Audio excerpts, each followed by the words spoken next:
Body down. Put. Scanning. Control. Manipulate scientific data. Take over. Blast. Control. World government. Shut down infrastructure. Ship everything to China. Just look at this person.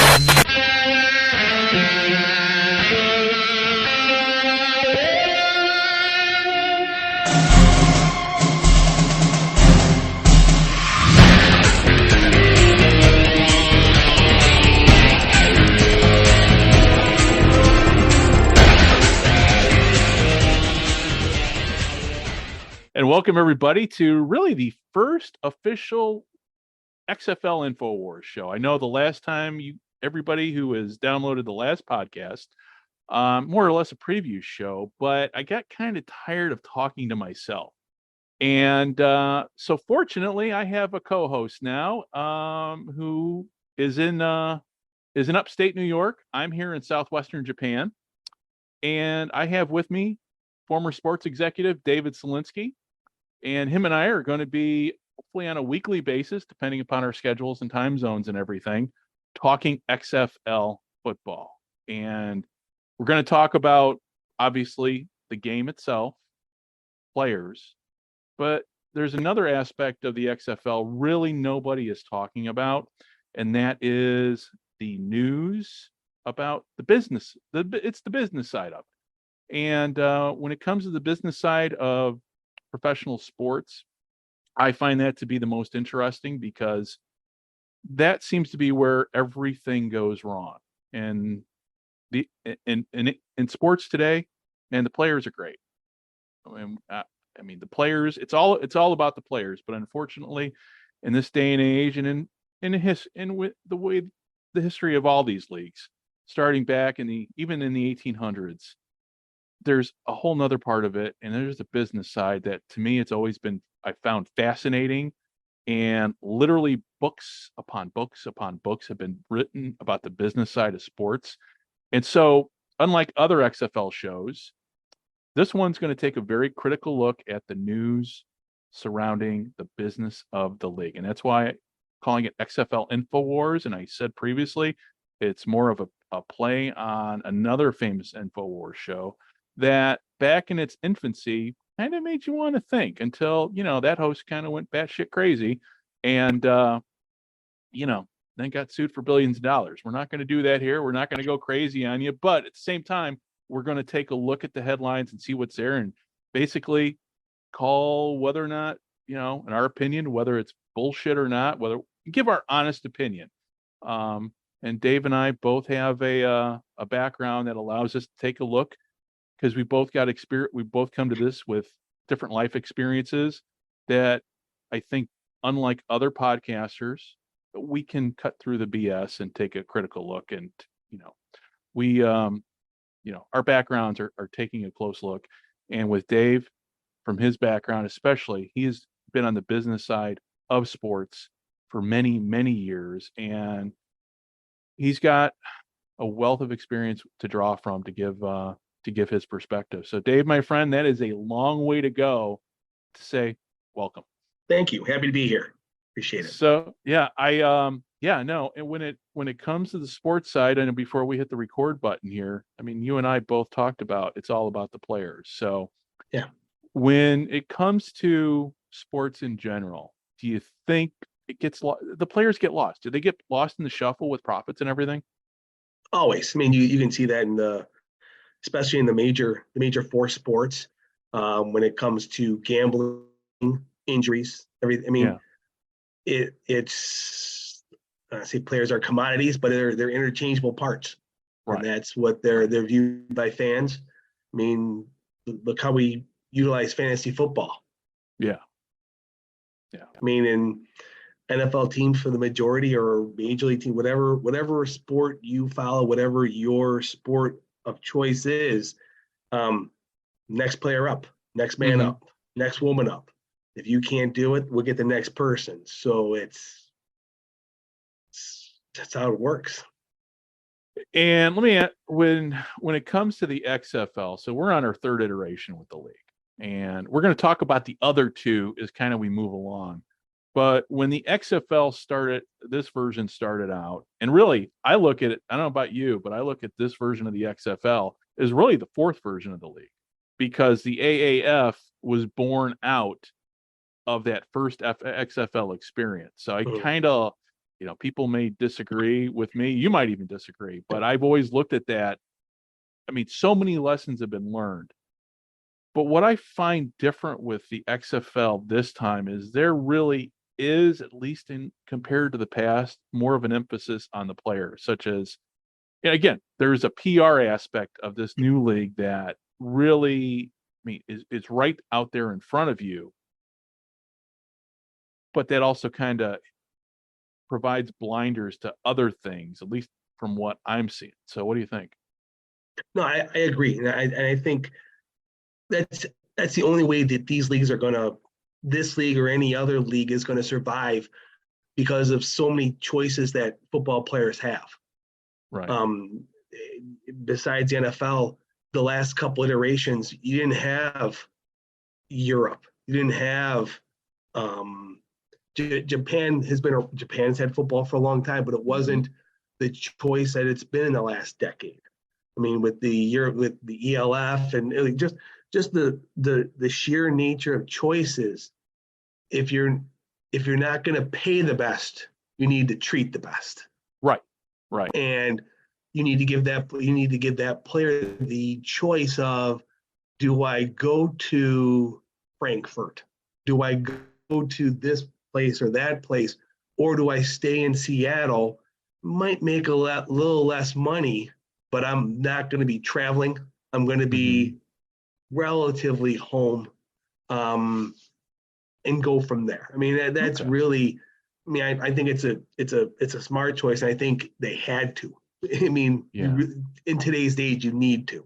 Right. And also too, the other aspect that comes into this is the technology.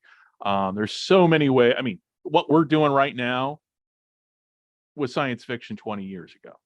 To be able to have this conversation by video. Obviously we're not doing video for our podcast, because I'm going to be honest with you, I'm still learning the ropes on just the audio portion. I figured, gonna wait before I jump into video.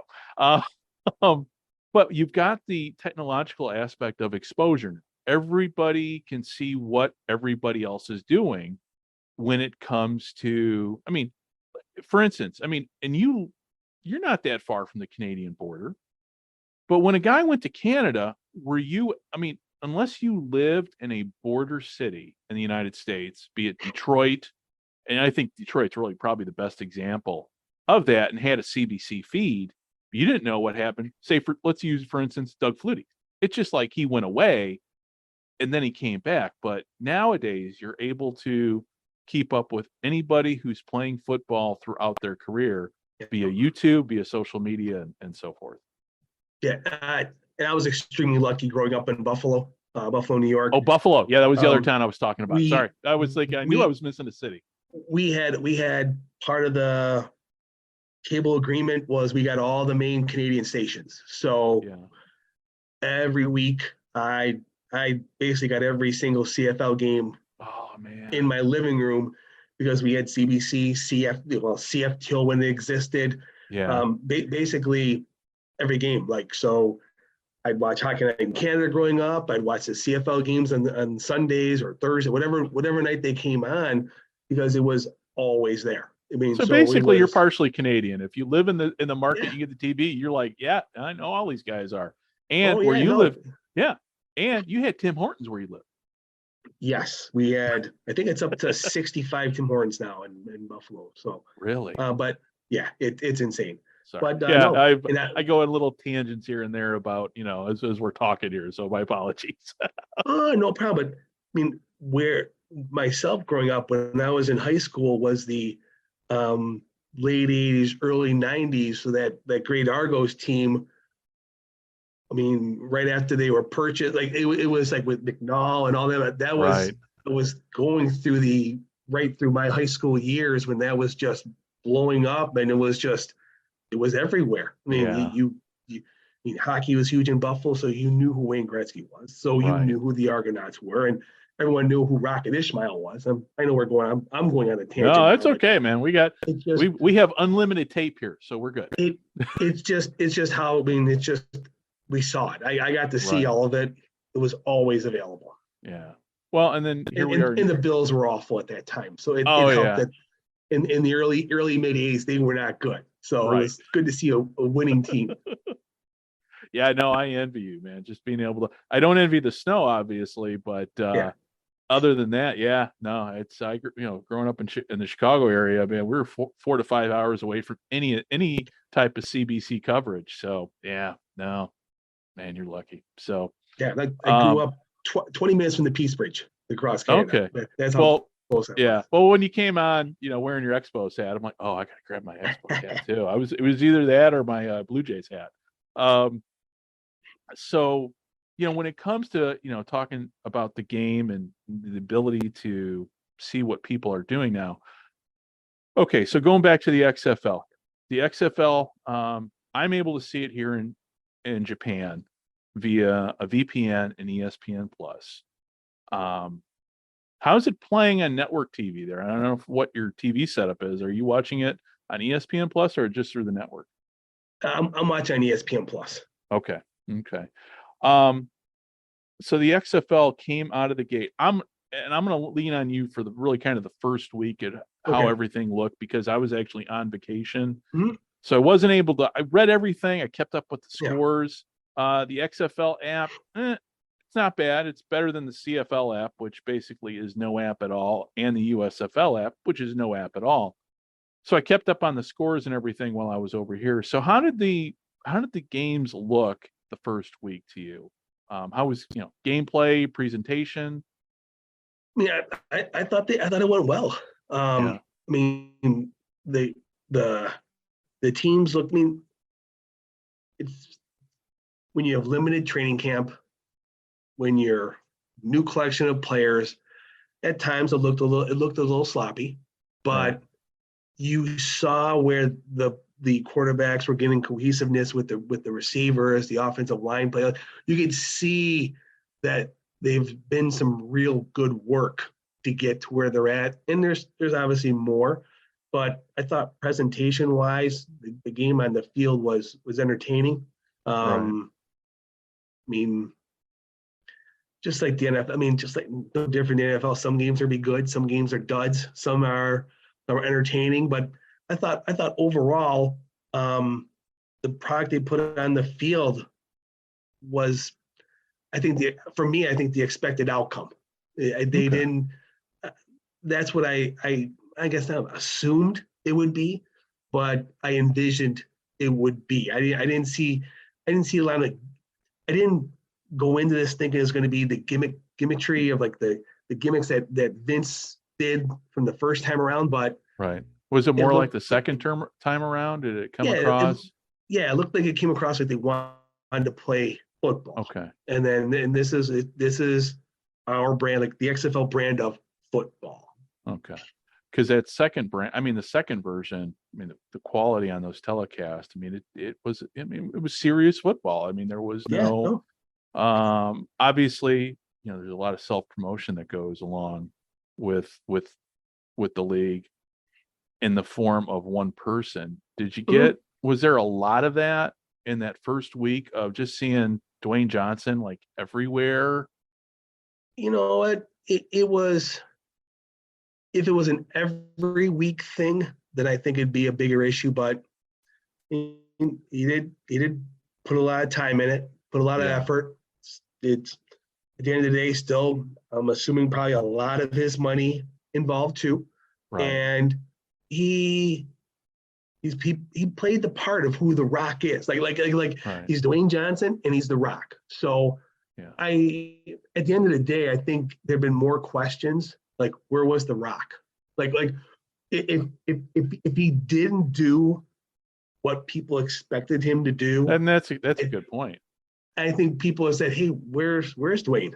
Like, is he not on board with this?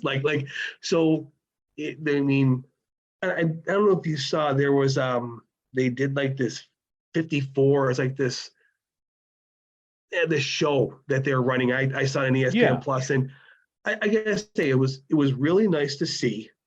They brought all the, and I saw a clip of it. They brought all the players to one location just to sit down and talk with them, thank them, wish them a success, but getting everyone together saying, "You're the XFL." And I thought that was a nice touch. Well, and that's what I think has been missing, and hopefully this version keeps that focus on the players, because I mean, the first XFL obviously was all about gimmicks, was all about. I mean, it was, I mean, I watched all the way through. I was one of the few that was still hanging out at the end.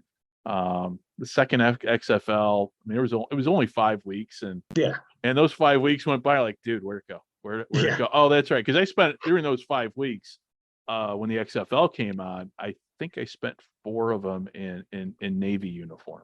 So I didn't really get a sense. But I've gone back and watched the old telecast, and but yeah, no, there's definitely an emphasis, and that's what I like about this current version from what I saw, because I watched all the games for week 2. We're just talking now about the players on the field, so then we'll get into talk about the telecast here, and audience attendance and audience size and ratings and all that stuff. But yeah, these guys are out there busting their tail, and yeah, it's taking time to gel. I wouldn't call it. I would not call it sloppy football. I would just say these teams just have not practiced enough together to get their timings right, to get everything right. But fortunately for the XFL, these games have been competitive, with the exception, I think, maybe of 2 games. Yeah. But that's really par for the course when it comes to football in general and competition. I was not disappointed at all at anything that I saw on TV here. I am disappointed with the XFL not having an international agreement to broadcast these games, to make it easier for guys, to make it easier for guys like me who want to watch these games to have to go extra steps to, try to, basically it's like the old days with the rabbit ears, man, trying to get that rabbit ear just right to get the signal. And that's what dealing with the VPN, that's what life is like for me to watch sports now. It's kind of like the old rabbit ear days. It's like, do I got the right? Oh, leave it. Don't mess with it, because if you mess with it, you're going to lose the signal. So, but yeah, they don't have a international broadcasting partner. But that's something that obviously probably is a season 2 thing. When it comes to the on-field product, let's talk about attendance. Now, in your former positions in sports, you and I both know. I mean, you and I talked before we even hit the record button. Bottom line, it's all about asses in the seats. Yep. So what was your thought on what you saw with attendance? What were you disappointed? Did it meet your expectations, or were you underwhelmed? Well, honestly, I'm really not sure what I was expecting to see. Okay. For all 8 stadiums, it seemed like it took forever to get leases done, stadiums announced, and tickets on sale. Right. Now, that causes a lot of issues when you're trying to generate that revenue, and more importantly, to show a good crowd. Like, if you had 30,000 people there, no one's going to question. Like, nobody questions how those 30,000 people got there. Right. But if you only have 6,000 people, everyone questions, why are there only 6,000 people? Yeah, that's a good point. Yeah. So we've seen that with every iteration of league that folded. Like, I think one of the funny stories is the World Football League, when I forgot one of the teams had like 57,000 people at a game, and they're like, this is amazing. And it turned out 51,000 were free tickets, and no one ever bought a ticket again. So that hurts. But with this, I'm just looking to see that, honestly, that the crowds are getting bigger. Right. Because the first game is your chance, is for these leagues, all these minor level league teams, typically what happens is your first game is your big crowd. Right. Because you had the most time to sell it. and then you go week to week to week after that. So the only team that's played 2 games was Houston, and Houston went from announced crowd of 12 to announced crowd of 11.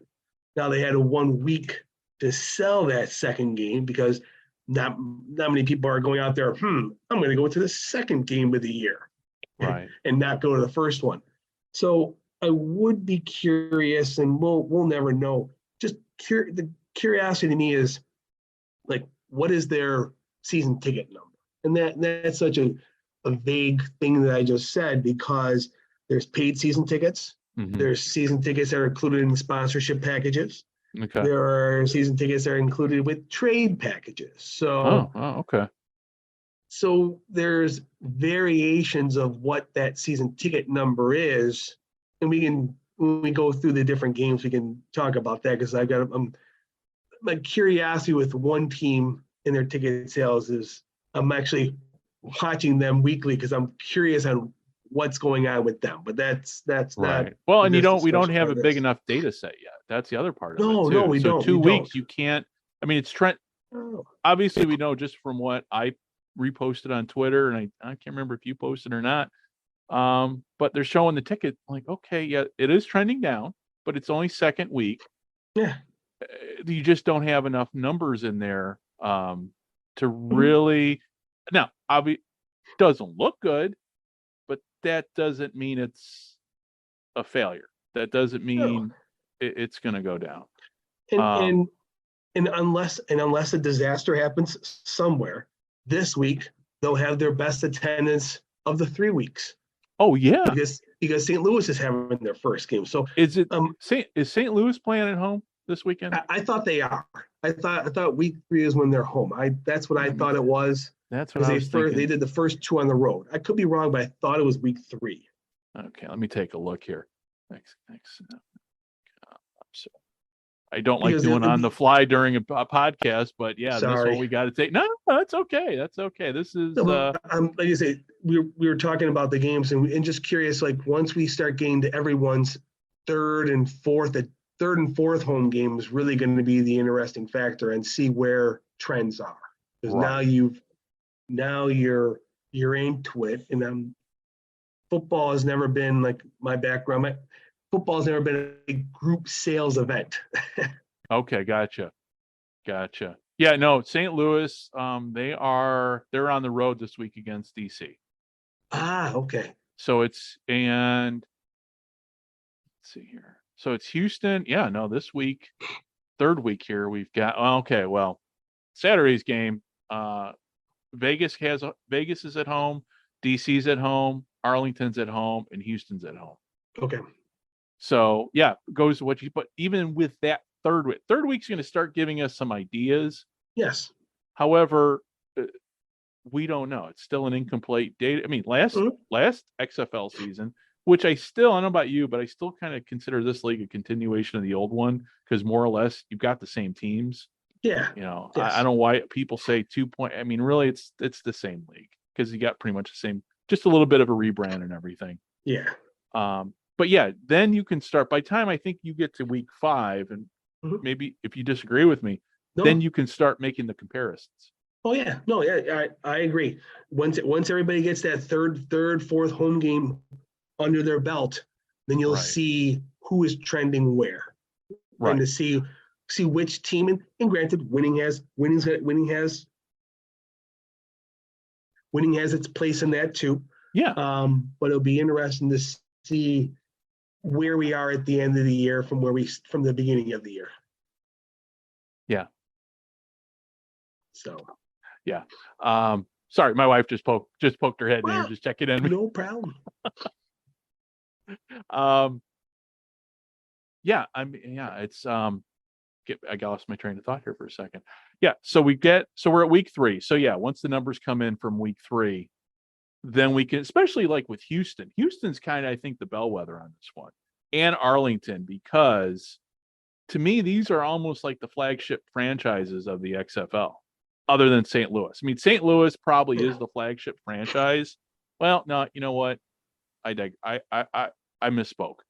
The DC, Arlington, St. Louis, and Houston, to me, are kind of the flagship, because I think these markets, how these markets do is going to depend, are going to dictate what the future of the what the future of the league, what the league is, kind of a bellwether. You know what I'm trying to say. Yeah. It's how they go, so goes the league. And we know that St. Louis is going to have a huge turnout. But I think it's in these other ones. I mean, you just can't. You and I are both students of history, so we know the lessons learned by the All-American Football Conference back in the 40s. Yep. Hey, Cleveland did great, but it was the other. Cleveland and San Francisco did great, but then there was the rest of the league, and then the league went away and it merged. So, because I'm seeing and again, I get lost I probably spend in my retirement here too much time on Twitter because of the time zone difference and just, but I have noticed though with Twitter though, I'm the only one that's kicking out news articles. At least I think I am, just going through the news and seeing what everybody else is saying. Yes. Other than the News Hub, which I'm having a hard time with that website because there's just too many damn pop-up ads that for my taste. It's like I need to I can't be clicking off news to read what to read Mike Mitchell to see what he thinks. And Mike Mitchell's spin on this whole attendance. I mean, XFL News Hub is always trying to put a positive spin on everything and the numbers and everything. And you know what? God love them. I know they're football fans and they want to see it succeed. I just think when you put out there, well, these are good numbers, or these come, the positive spin, I think it's too early to, and this is where I'm getting to with the TV ratings now. I saw the TV ratings. I was not impressed. There's a downward trend on TV ratings. And I've heard almost every excuse about why it is these TV ratings have fallen. Well, not on network TV. They lost half their audience from week 1 to week 2. My thought is it's here we go again. And you and I are both CFL fans, so we know that despite all the problems the CFL has, the TV ratings usually stay pretty consistent. Depending, but again, it's a league that's, got 100 years behind it. So your thoughts on the TV ratings? To me, it's the same as attendance. Okay. You're gonna spike week 1 because of all the promotion behind it. So much money was put behind it. Promotion, letting everybody know this is the week. It feels like it was a year in the making. Like this weekend, a couple weeks after the Super Bowl, the XFL is going to start. It just seems like it's been that in the football air for so long that I'm not surprised by the ratings. I think the ratings were I'm not sure how much better they could have been. Okay. And they're going to take a hit. I'll be really curious on where they are at the end of March. Yeah. I'm really curious because, I was looking at it. They were talking about how, and this is just more of a comparison, and it's not a knock. It's just more of food for thought. They're saying that I was reading that week 2 television ratings were the same as like week 2 of the USFL. Right. And I go, that's interesting. I go, my only question of that is, you're in the heart of TV time now. Mm-hmm. Granted, it's not the same as it used to be, but this is when new shows are out, new episodes are happening, and the USFL is in the summer, which is typically the worst time for television. We're in the middle of repeats. There is nothing new coming out. Streaming has changed that calendar a little bit, but June, July is awful time for television. That's why it's the summer break. Right. That's why all these shows are gone. So I'm curious to see where they go based on the stations they're on. Okay. I mean, we're never going to get numbers from the ESPN Plus because that's such a proprietary Well, system. that's what I was going to ask you, because I'm like, everybody keeps talking about, well, we don't know the streaming numbers, and my lack of education on this topic, and it was a subject I probably should have asked this to Tim Hanlon yesterday when I was talking to him on my other show. How come it's because ESPN holds that information tightly. They don't need it. They don't have to release it. No, they don't. No, because I'll be another example is I'm curious if we're ever going to know how many people are watching MLS games on Apple, because it's good point. it's just one of those things where you have a universe that pays and it's available to you. Right. So I don't think that ESPN or Fox or ABC, whoever these networks are going after people just to advertise on ESPN Plus. It's the whole package. They're like, I don't see ESPN calling somebody up going, look, I think the XFL is a great spot for you to advertise your games on ESPN Plus. There's that niche that's there, but they're going after the big fish who are going to be part of ABC, who are going to be part of ESPN. Very similar to what Fox did. If you watch the USFL games, I thought they did a really good job of partnering with their big sponsors currently. Now, granted, they might have gotten a deal to be on that, but over time, if you're getting buy-in from people who are trusted advertisers on that show, on that network, it's a lot easier to get others to get aboard too, because like, hey, they're doing it, you should too. Right. Well, and the other thing too is the difference between the USFL and the XFL. The USFL is being run by a network, whereas the XFL is run by private investors, and it just seems to me, just based upon what we've seen in the last, especially, you know what, I'm going to go to the whole stadium issue right now. So going back to what you said about, listen, when Vince McMahon ran the first league and the second league, I don't recall them ever being any issues with any stadiums.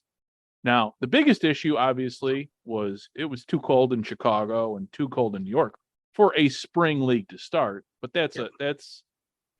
but people showed up, but the TV productions were pretty decent. There was a lot of shtick, but we never heard about Vince McMahon never been able to secure. He had everything locked down. But here we go with Vegas. And they're playing in an old minor league ballpark with spray painted paint. And I'm like, you and I are both of an age back when, we were kids, football teams played in baseball stadium. It's a cool aesthetic. I still love it.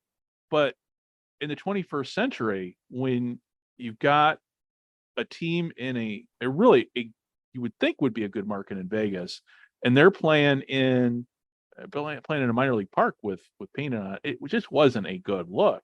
And then just to see the announced, and I know you and I both took a look at the numbers, and we took a look at what we saw on the TV did not match what we saw, or what we heard was announced did not match our research and even what we saw on TV. So let me ask you, when it came to that announced 6,000, there wasn't 6,000 people. No. Where did they come up with that number? Because nobody has been able, from what I've been able to see on any of these podcasts, on any of these Twitter accounts, and the best, but you're the one guy I know I can trust, can tell me where did they come up with this 6,000 number? That's a great question. Because that's the one I've been tracking. Because if you look at their ticketing page, they have roughly Well, I looked right before the first game. There are roughly 800 tickets available for every game every game left this season. Right. So that would lead me to believe that they have a great season ticket base. Yeah. But when you looked at the picture, the people who showed up were the people who bought season tickets, and the people who didn't show up were the sponsored tickets or the tickets they used to give away to paper the crowd. Right. And then the weather, I didn't realize it was going to be that bad. Yeah. You know what? I'm so far away from Vegas, I'm not paying attention to what the weather is. I was like, oh, it's bad. Yeah. So, and I tell you what, when it rains in the desert in winter, man, that's just not that sucks. now I'm assuming that if it was a nice day, Yeah. that place would have been hopping. Right. But as with any tickets that are given away or distributed, you're lucky to get half of them to show up Yeah. because there's no vested interest in going. So I'd be curious, because they're showing only 800 tickets available, that's the one team I'm really nervous on. They could lose their shirts with Vegas. Yeah, it's just not a good look. And everybody, and there's, a lot of guys I think that have blocked me on the XFL America Twitter account, which, that's their right to block me for my opinion and my memes. But they've all made good points too. With why was this team placed in Vegas instead of a place like San Diego, which, hey, had lost its team, had got a stadium right there where the old Murph used to be, ready to go. And there was just the way this new league has made some of their decisions just boggles my mind, because like you said, would have thought this would have been nailed down by now. I mean, you just negotiating a lease for a stadium is hard. There's a lot of aspects to it. If it's privately owned, it's obviously a lot easier than if it's a municipality. Right. Because if a municipality, you have to find out who the city leases it to, or who the city has it managed, and then you have to contact that management group to see if dates are available. Man, it sounds like the Navy, man. Just a you lot of bureaucracy that's going through. Once you try and get dates, you then have to then negotiate what the expenses are. I mean, I looked up the St. Louis Battlehawks lease. The lease just before, well, I guess XFL 2.0 then, the one that played a few weeks. The XFL had to give the city of St. Louis a $300,000 down payment, and then they paid $100,000 per home game for the use of the stadium. Wow. Part of that deal was then St. Louis got all the ticket sales, and the facility manager collected 100% of all the concession and parking.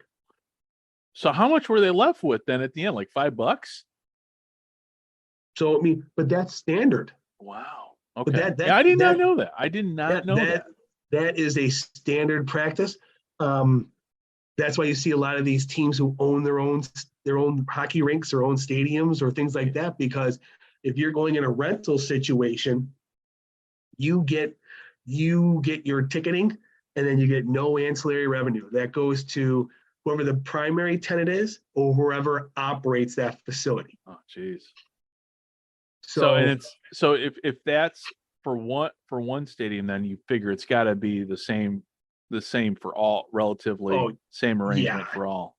Yeah, I don't see Las Vegas being that issue, but they didn't have another issue. Like, I don't know San Diego well enough to know, like, is that football stadium in San Diego connected to a college team? And is the San Diego, like, give me an example of the reason why San Diego might not have happened. If the stadium is contractually tied to San Diego State University to host their games, there could be a clause in that they can't, that San Diego State has to give approval for someone else to come in there and utilize it. Okay. So I don't know. I don't know that But situation that's at a good. all. That's the insight that I'm getting nowhere else, because these are questions. These are like the hard questions. It seems to me when I read stuff, and I'm not quite getting. But yeah, no, what you say makes sense. It just I mean, so. When they were sitting in a boardroom going, what 8 cities they were looking at, someone was looking at, okay, where are we going to go with this and how are we going to get advertisers? And I don't know where San Diego ranks in terms of Las Vegas or the other, like the 8 cities that they chose are all large metropolitan locations. And San Diego's the big city. I'm not saying it's not, but they targeted extremely large TV markets to thus then maximize their potential for television advertising. Right. So okay. I'm assuming that Las Vegas is higher up on the chain than San Diego is in desirability from networks to, or from advertisers to get a message to. Okay. And it seems like in the last 5 years for sure, Vegas is the hot city. Yeah. Like no one expected the Knights when the NHL went there to work, and it's just been crazy. Right. And then, and that kind of dovetails into, perfect segue into the other thing to talk about when it comes to the XFL gambling. And, I mean, I don't gamble.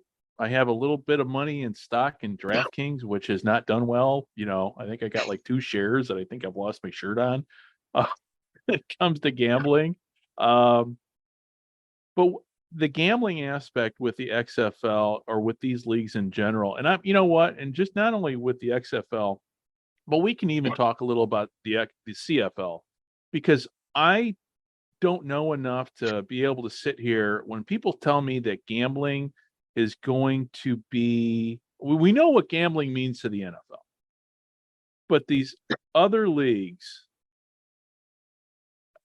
is gambling going to work is gambling the key to making these leagues survive? I just don't know. I think the big 4 in the large sports, yes. But when you trickle down to, I'll call them minor league sports, because that's what let's call them what they are. Because I mean, yeah. I just don't know. I mean, I think the reason they're doing it first and foremost is to get that sponsorship money, right? From whether it's DraftKings, FanDuel, whoever steps up and goes, I'm going to give you $2 million. Mm-hmm. And we're going to be the official betting partner of the XFL. Right. So then that money then gets divvied up to everybody who's involved. Yeah. And then there's a cut of the action on the bets. Okay. But I don't gamble either. I've never placed a bet on a sporting event or a horse race, or I need at least $500 million to go buy a mega ball or Powerball, whatever, because I just too cheap. But I just don't. I think they need to get the audience to see the gambling benefit. Yeah, that makes sense. Yeah, and I mean, there really hasn't been. There's been, I don't know. Gambling. It's amazing now. We live in a day and age, and you remember we grew up, man. Gambling was the true man. Yeah.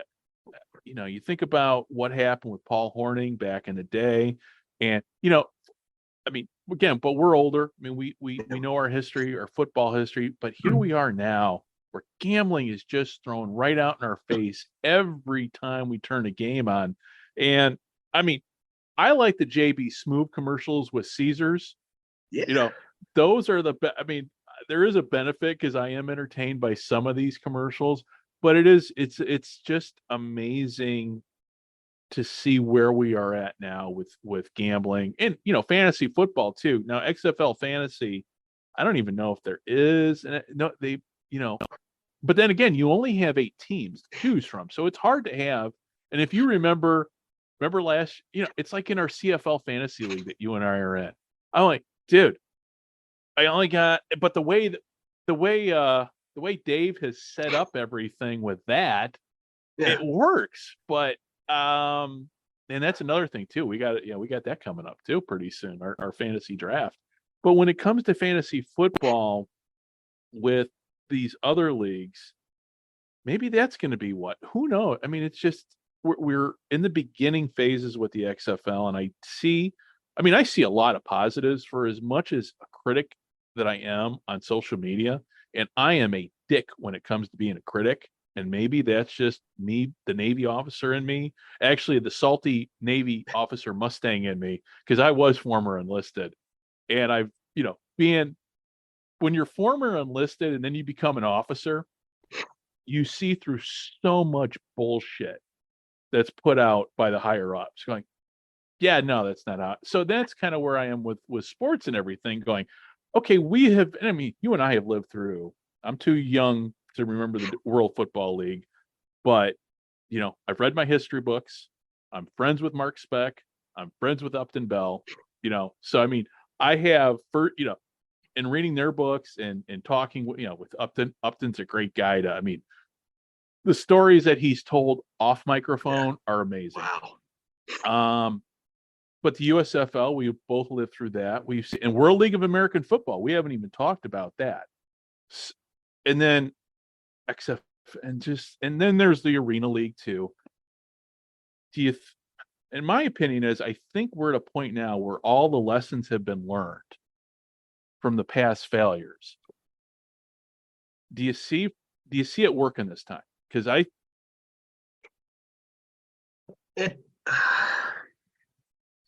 I'm hopeful. Okay. I see both groups currently. They're just forging different paths. I think I like that the XFL is going the route of trying to create the identities inside the communities. Right. And I admire the USFL model in the aspect of they're trying to develop a base league and then taking these established teams into the markets. Right. The USFL, I think, has currently, as we stand today, a more sustainable model based on controlling expenses, where the XFL is like they're at the poker table and they put the chips in. Like, we're going these places, we're gonna do everything we can to make it work. Right. And the attendance needs to be there. Granted, I could definitely be speaking out of turn. I don't have any idea. This is your co-host with me. This is our podcast. The financial setup of what these teams are, but I'm assuming each XFL team is sitting down with the offices going, we have the good budget, the average budget, and what if we hit the rock bottom budget if things just don't happen? Right. Because I just don't see these guys, I don't see them pulling after week 7 going, yeah, we're done. I think I agree. I think they might, if they lose $2 billion, they're going to play every game. They're going to have a championship game, and then they can reassess it later. But I think for the XFL this year is, how do we control and mitigate losses? Right. Because with any business, the first year is when you outlay the most expense. Yeah. Yeah. Go ahead. I'm sorry. I didn't mean to.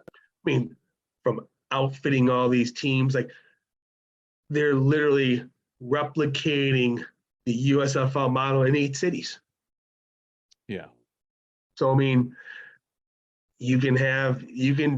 people are smart enough to do the math on what the average ticket price is and how much they're bringing in, how much the tickets are bringing in. I mean, you have to, all these numbers are announced numbers. So you have to take them with a grain of salt. So that number is really not that number, but you can get an idea. Okay. And then people are smart enough to figure out, I got to get 50 people plus coaches, plus trainers, plus equipment to these cities. You can pretty much figure out, you can gauge how much it costs for these 5 road games, how much it's going to cost. I mean, playing a home game is not the expensive part. It's getting to the 5 road games and back. That's where it's going to add up quick. Yeah. Okay. And there's and I know we talked about the XFL and the USFL, and we'll throw it out this one. We'll definitely talk more about it later. But when it comes to the CFL, do you see the CFL being played into the mix with, now that the XFL is actually taking the field? Do you see a scenario where because we don't know what's going to happen with CFL season. We don't know. You got an ownership in Montreal. Montreal lost their owner. Toronto, you know what? And for as much as I might crap on news reports about the Argos going to the XFL, ultimately, sports is a business. And so there's been that rampant rumor about, and it started with one, if I remember correctly, one Canadian reporter then came over to one of the news hubs, and it just it took a life of its own, and next thing you know, it's in Pro Football Talk, but it was pure speculation. Now, you're closer to Canada than obviously I am. Do you foresee what do you make of that whole, was it just pure speculation, you think? Clicks. Yeah, okay. It's all clicks. I don't see, I mean, in my working days, I worked for a team that did a lot of interaction with the Toronto Marlies, which is the American Hockey, which is the minor league team of the Maple Leafs that they own, that Maple Leaf Sports Entertainment owns as well. And my understanding has always been, since they own the stadium, the rugby team, the Arrows, the Argos, everybody who plays there, part of their model to make the stadium work as well. Okay. So I don't like what we don't see, and I know they keep talking about the Argos have lost this much money, lost that much money. I'm curious if it's more a paper loss to push things other places that they can't. Like they can't have, like, they can't say that the stadium is losing all this money because they're leasing it from the city of Toronto. So if the Argos are losing $10 million on paper, I don't know really that if that's losing $10 million on paper and writing a check for $10 million because you lost it are two different things. And depending on where MLSE is in their business calendar, a $5, $10, $15 million loss on the Argos business sheet could look good for them. So I'm always curious when I'm hearing about these teams losing and winning. So I mean, I don't know. I think at the end of the day, I think. Well, and that's something I never thought about. What you're saying. Yeah. I think by the time kickoff, Montreal will have a new owner. I don't know. I think that's in place already. I don't think they would have signed any free agents if they didn't have anybody, because someone had to sign off on that. Yeah, because I agree with you, because all signs are pointing. It's business. Yeah,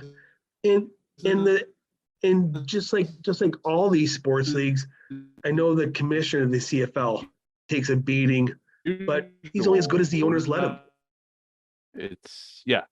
He has no strong. I mean, there is no strong leadership in the CFL. All leadership rests in the nine teams.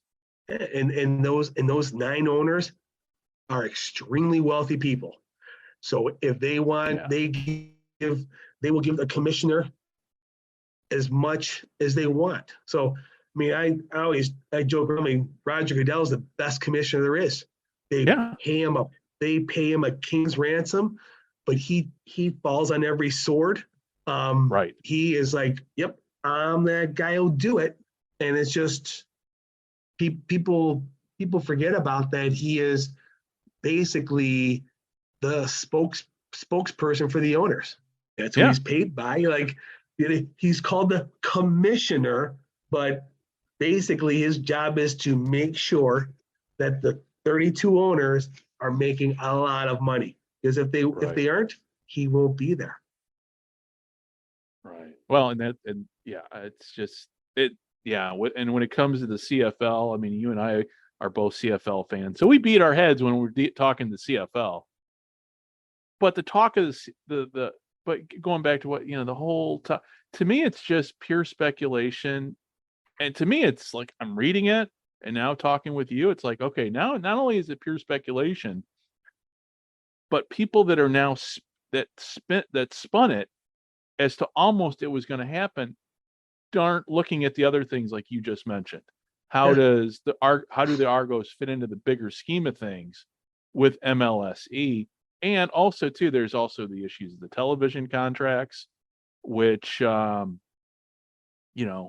MLSE, there's a whole, but when I saw it with the XFL, and I just, it's one of those news stories that, we all read, whether it be on politics or whatever, that just pisses you off. And that's what it did to me. I got livid and like, this is completely, I mean, to me, it was irresponsible sports journalism. But with that said, as Howard Cosell once said, sports journalism is the toy box of the news department. Mm-hmm. Words to that effect. So, but it was, to me, it just come across like, wait a minute, because, but that time we didn't know what, I mean, the CFL just it's always been on shaky ground. It's like, don't be putting something out like that, because that's not right for the fan. That's not right for anybody. It's just, so that's my pet peeve. That's my pet peeve on XFL news sites.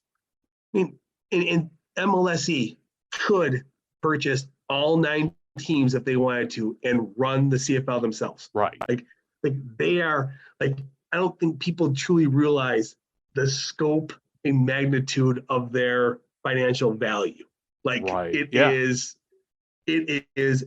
immense. Yeah. It's huge. And you look at let's face it, the television contracts for the CFL, I mean, it's what, I think about 50 million. Yeah. And 50 million is what you pay a quarterback nowadays. Yep. I mean, the money involved. Yeah, but I digress with, talking about all that with the Argos. But just to me, it just came across as, I don't know, irresponsible. Again, we're talking about sports here. It's not like we're talking about national security or stuff like that. But when talking about the Argos, talking about the purchasing, they could easily purchase all the teams. It reminds me just what you were thinking of anybody who's read the book The Long Bomb.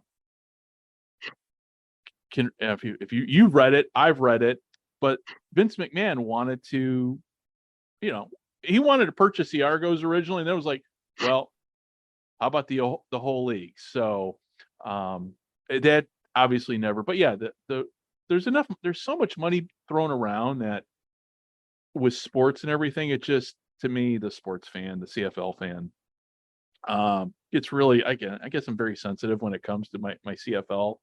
I don't want to see it go away. No, and I think the CFL as a league is more conservative in how it advances and proceeds with things. So they've been around a long time. Yeah. They have a solid history. There's just only 9 teams, so they can't do the things a 30-team league could do or a Right. 20-team Yeah. league can Yeah. do. So, Yeah. I mean, it stinks that it looks like the opportunity for a team in Halifax is going to be dead for a little while, but it's completely understandable that money's not there to either retrofit or build a stadium. Like it's Right. just not there. It's not going to And just come out of thin air either. and I know I talked about this on my other show with Frank Costantino, just in terms of a merger. Do you see? I mean, if let's just say hypothetically, the leagues were to merge or decide to merge, I think in order the American leagues would have to adopt the Canadian game. It couldn't work the other way because otherwise it's just football. And if you're gonna sell, you've got to have the Canadian game continue because it's different. It's forget the 3 downs and everything, but you've got field sizes, you've got import ratios and stuff like that. I know it, as much as I'd love to see the 2 leagues combined and there be a compromise, and I put something out there on my blogs that came from another fan who literally had done the math on it. Like, hey, here's how we could, and American stadiums can be retrofitted. The whole bull. Now we live in a day and age now where football stadiums you can pull seats out, you can make them bigger. But yeah, if a merger were to happen, it would have to be to the Canadian game, and Americans would have to adapt rather than Canadians. So, what are your thoughts on that? I agree. I mean, living in the Buffalo area, we had for that stretch of time when the Bills played a game in Toronto every year. Yeah. And it was a cool novelty, but then it just became Toronto buying a home game from the Bills. Okay. And moved it up there. So, MLSE has a great. They have a great information just from those games. I mean, they played at Skydome. So I mean, they'll have the financials. I mean, they paid a lot of money for that game, and then they tried to sell tickets and they tried to get people there because that's how they were going to recoup their costs. So if they paid, right, and if you. I don't know, I never saw the deal, but if they say they paid $8 million for the game. So it was, I think, 5 years at $8 million. It was $8 million a game. So now the Bills, well, we just made $8 million, which is better than what they're selling in tickets because that's more of the sellout. right. So basically then they have to go and figure out, okay, what sponsors do we get? What do we do in the way of ticket sales? Because it always a decent crowd, but it was never sold out. Right. So it's just one of those things where I think they have a good understanding on the NFL level, and then you can translate that and compare that to XFL or whatever the case may be. And I don't see the buy-in. Okay. To do that from the 9 teams. Like, there's no incentive. There's no. No, because you're not going to be the Toronto Argonauts anymore. Right. You're not going to be the BC. I don't see, like, 2 things will happen. If somehow they figured out a way to keep the Toronto Argonauts name and the logo, I think people wouldn't buy it because they did that and went to American football. Right. Yeah. Because also too, that's the thing that factors into this argument is, so just because, so those 10,000 or so people that go to the Argo games, they ain't going to the new XFL game because they're going to be like, you took our team away. Yeah. We don't want to see this. Yeah. So, I mean, I can see, look, if I was the CFL. Yeah. And Dwayne Johnson announced, I'm buying the XFL for $15 million. Or the CFL. Or the XFL. No. When Dwayne Johnson came, when Dwayne Johnson announced, right, hey, I'm buying the XFL. I'm going to pay $15 million. I'm getting whatever he got, all the rights and all that stuff. And then they announced we're going to partner with Redbird Capital to create this venture. If I was the CFL, I'm calling them because they have a lot of money. Right. So I'm like, hey, let's talk. Right. And I would have made that phone call if I was in the CFL office going, I'm not necessarily looking to have the CFL, but I wouldn't mind some of that money if you're looking to invest in football. Yeah. Yeah. Well, and that's the thing too. I mean, the one thing Randy Ambrosia, I mean, everybody's like, hey, there's no harm in talking. And I always somebody equated, it's like, just because you're talking to the girl doesn't mean you want to date her. Just you're No. talking, So it's, a little, it's almost like a flirtation. It's like, okay, it didn't work out. No, but yeah, that's, but yeah, go ahead. And money knows money. Yeah. So these guys, someone inside MLSE knows somebody over there. So who knows from the CFL even taught, like who knows who actually was in any conversations and what it led down to, or the roads it could have gone to. It's just all of a sudden XFL and CFL is talking. What does that mean? Like it's just one of those things where you have an established football entity who is talking to a new one who has a partner who has a lot of money. Right. Yeah, I would talk to them too. Yeah. I was like, yeah, we're listening. But, yeah. Those, and if you remember that, those were crazy 2 months too. Yes. On the social Twitter, CFL and XFL social media was a buzz, and that's kind of going back to where my whole thing with the XFL media really took a sour turn, because hey, listen, if you're going to comment on the Canadian Football League, at least be able to figure out that these cities are located in provinces, not providences. And from there, it just kind of went south. And again, a lot of good, well-meaning people on both sides. And I think a lot of it just got, it's kind of like politics, man. It's like you got well-meaning people on both sides. They all want the comment. We all want football. And people on both sides were getting bent out of shape, including myself. And then you step back and going, yeah, but we all want the same thing. It's like a family squabble. It's like we all want what's good. So, well, listen, my friend, it is getting late there up where you're at, up there in New York, and it's let's see what time it's well, we still got daylight for quite a while. So, but hey, listen, everybody who's tuned in for this, really the first episode of the XFL Infowars show, thank you very much. You can find me and the show at XFL America, and from there you can find my other social media accounts. Dave, I know you're on Twitter, man. How can people find you? No need. No need. Okay. Yeah. Okay. Well, I didn't know. It's. No. It's just me. No, yeah, it's just you. But yeah, now I'm an XFL America, and listen, if you've hung around to the end of this, obviously, please like and subscribe. Just the fact that you're listening to us, we appreciate it, and just taking the time.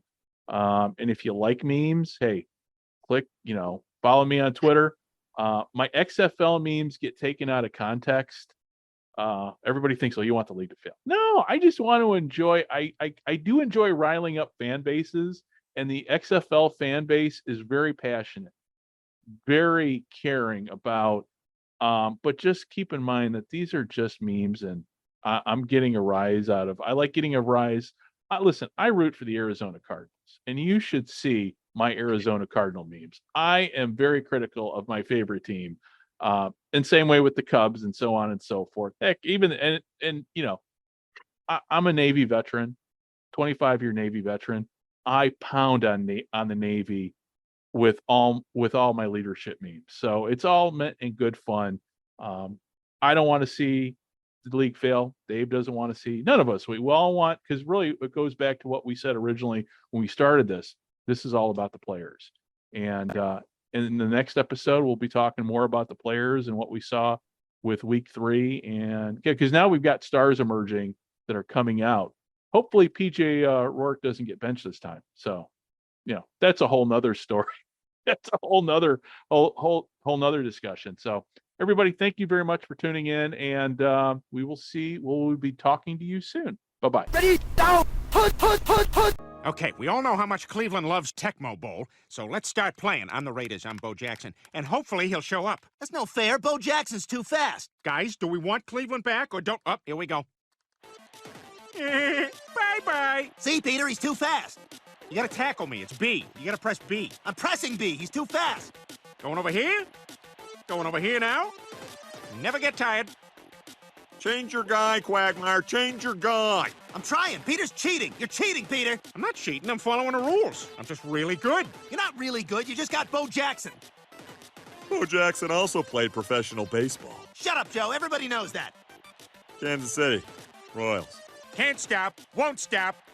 Bo. Mike. Go. All. The. Nope. Going back the other way. What? Are you going backwards? Just score. I'm gonna run out the quarter. I'm not playing now. My controller's down. Seems like your controller's been down the whole time. Who's Varys? You gotta switch off Varys. Get it to Ronnie Lott. Pretty much anyone but Varys. Oh, no, I'm all the way back here now. I'm in my own end zone. What am I doing? Too bad I'm not Bo Jackson. Oh, wait, I am. Ridiculous. Oh, yeah. There you go, Quagmire. You're about to tackle me. But then... Damn it! Less than a minute. Shut up, Joe. He's gonna do it. He might do this. I don't know. A lot of football still to be played here. I'm hitting reset. Don't you dare hit reset. You hit reset, you're banned for life. I hate this. Joe, do you want to play? Yeah, I like being this guy. A zig. A zag. A touchdown. Yeah! I won the game. And now I'm gonna jump Bo Jackson!